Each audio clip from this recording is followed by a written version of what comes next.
G'day again. So we're going to do a bit more on measurement. This is part 2. So I've used the same numbers, but what I've done is I've changed up here absolute error, relative error and percentage error. Now the absolute error is half the minimum measurement, which we had on the last one as the minimum here. And so for this one, it will be 1 centimetre. So the absolute error is half of that. So if I measure this to 178 centimetres, the absolute error is half a centimetre because that's to the nearest centimetre.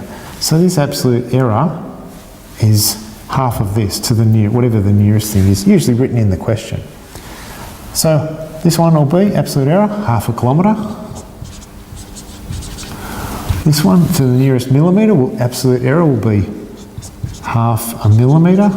Again, it doesn't matter what length it is. This can be as long or as short as you want. You're looking for these words usually in the question, to the nearest.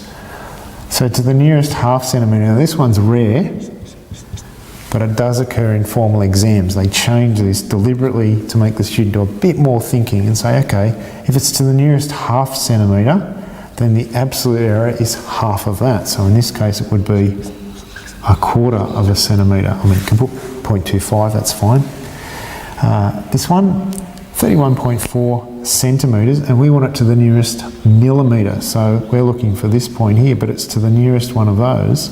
So you could say this in millimetres or centimetres. So we'll say it in both, just for this example. So 4 centimetres, if we want to the nearest millimetre, so we want it to the nearest point, we want it to the nearest, I'll say it over here, we want it to the nearest 0.1 of a centimetre. So our absolute error is half of that, which will be 0.05 centimetres. Okay? Or, in this case, to the nearest millimetre, it will be half or 0.5 of a millimetre. I hope you can see that point there. Whoop. 0.5 of a millimetre. Okay, so they are the same, they're equivalent. So either one of those is your absolute error because this is our minimum measurement. This one again, we've got, this one again, 3,000 litres to the nearest litre. Well, we only want half a litre, don't we?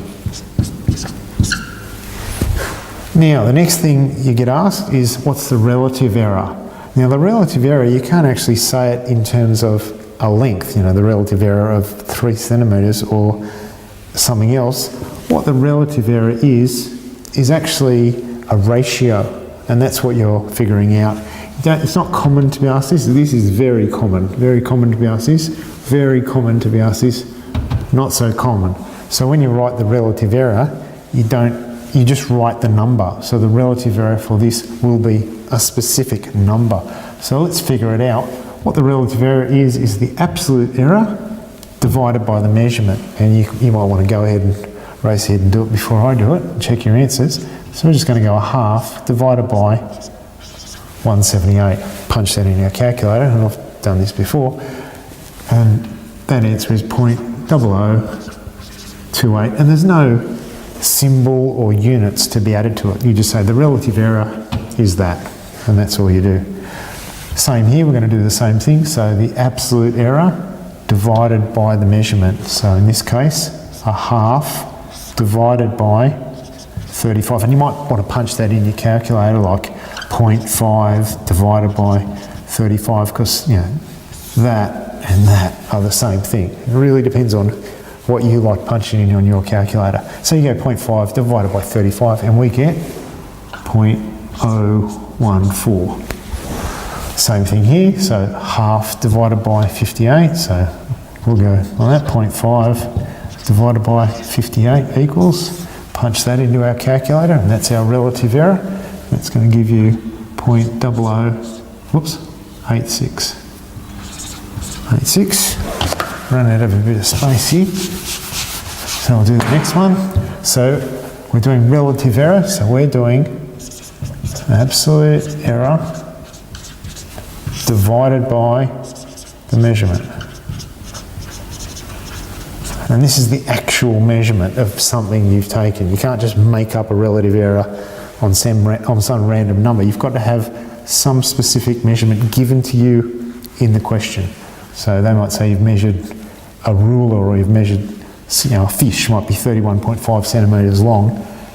The absolute error on your measuring, on your tape measure might be a quarter of a centimetre. So this one, we're going to go a quarter divided by, again, you could do it in your fraction or just divided by 31.5, and that gives you 0.0079. There's more decimal places, I'm just doing the first two at the moment. So then this one, we're going to go, now, here, this is centimetres. You have to use the same units when you're measuring across, which is why I actually wrote it there. I didn't write this in millimetres. You'd have to use those, or you could change them both to millimetres. Just be careful of that one.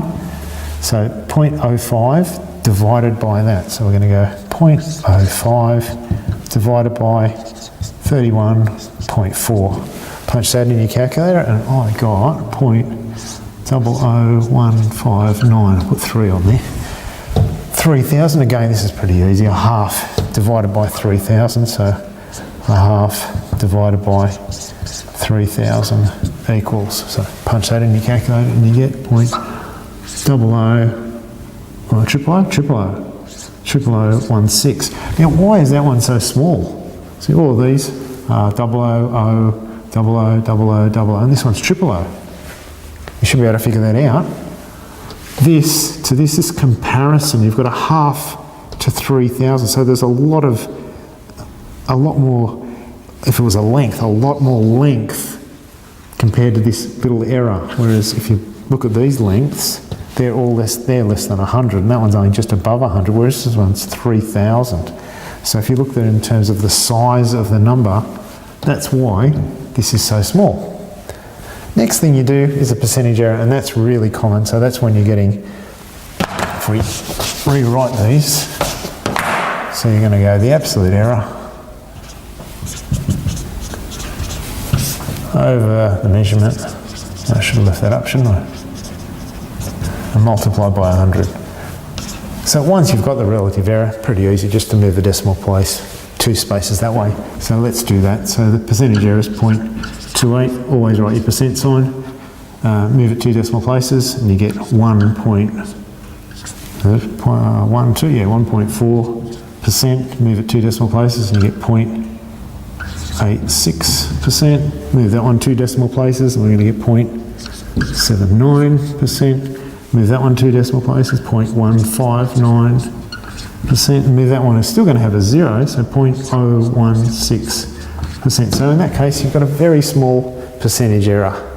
But that's what you should be doing. And you're done.